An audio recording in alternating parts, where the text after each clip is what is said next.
시청자 여러분 안녕하세요. 원주 베들장로교회를 섬기고 있는 김성현 목사입니다.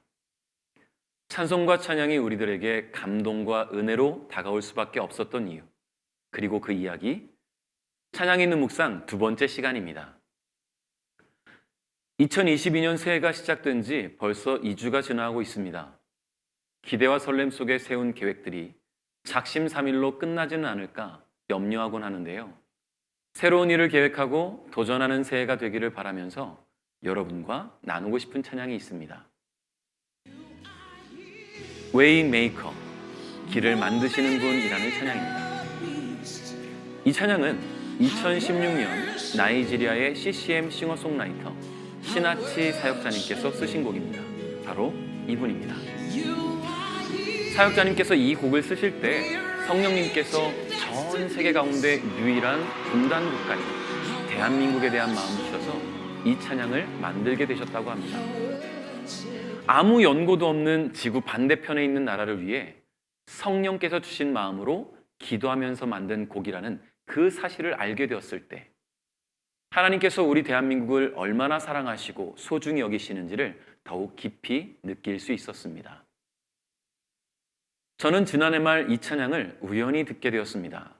그리고 너무 큰 은혜를 받아서 교회에서 자주 부르고 또 개인적으로 자주 듣고 있습니다. 그런데 이 찬양을 부를 때마다 눈앞에 연상되는 성경 속 한 장면이 있습니다. 바로 출애굽 당시 홍해 앞에 선 이스라엘의 모습입니다. 애굽에서 430년 동안 노예로 살던 이스라엘을 향한 하나님의 은혜와 구원은 지도자 모세를 통해 실현되었습니다. 하나님의 은혜의 역사 가운데 애굽을 탈출한 이스라엘 백성들 앞에는 탄탄대로만 있지는 않았습니다. 애굽을 나온 그들은 가야 할 바를 알지 못했기에 온전히 하나님의 인도하심만을 의지해야 했습니다. 이 찬양의 도입부에 이런 가사가 있습니다. 주 여기 운행하시네, 주 경배해, 주 경배해. 주 여기 역사하시네, 주 경배해, 주 경배해. 비록 노예의 삶이긴 했지만 오랜 삶의 터전인 애굽을 떠나게 되었을 때 이스라엘의 마음에는 불안과 두려움이 있었습니다. 그러나 하나님은 이스라엘이 처음 경험하게 된 그 광야에서 구름 기둥과 불 기둥으로 이스라엘보다 앞서 운행하시며 새 길을 만들어 가셨습니다.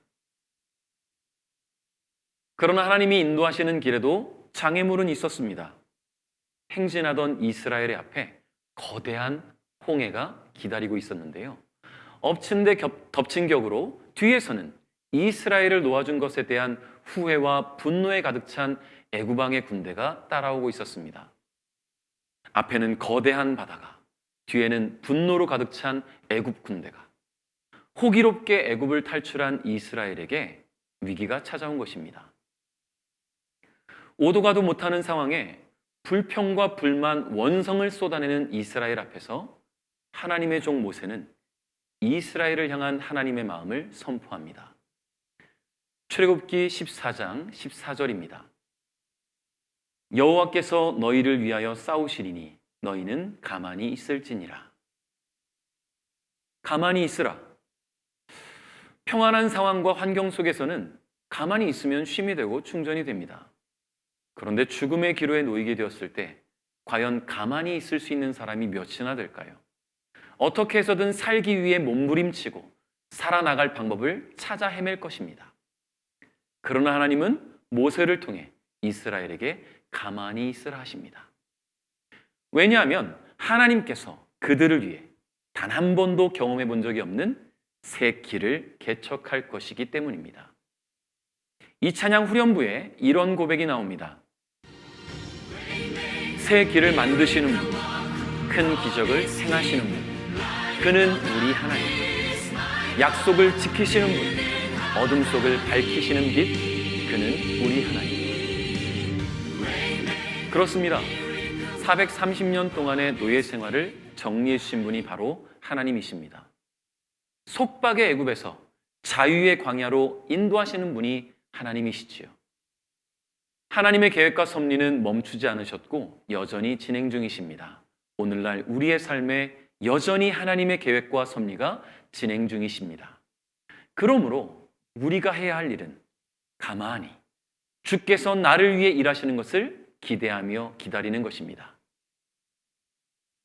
사랑하는 CTS 가족 여러분, 대한민국을 여전히 사랑하시고 대한민국을 향한 그 은혜가 멈추지 않았음을 나이지리아의 한 찬양 사역자를 통해 우리에게 알게 하신 하나님께서는 하나님의 생각보다 앞선 우리의 생각과 고집과 자아를 내려놓기를 원하십니다. 그래서 우리를 위해 싸우시고 일하시는 주님의 능력을 경험하기를 원하십니다. 이 찬양의 제목처럼 광야와 같은 치열한 삶의 현장 속에서 길을 만드시는 하나님을 의지하는 2022년을 기쁨으로 도전하는 우리 모두가 되기를 소망합니다. 찬양 있는 묵상, 듣고 싶은 찬양을 댓글로 남겨주시면 소개해드리겠습니다. 추첨을 통해 소정의 상품을 드립니다. 지금까지 찬양 있는 묵상이었습니다. 시청해주신 여러분 감사합니다.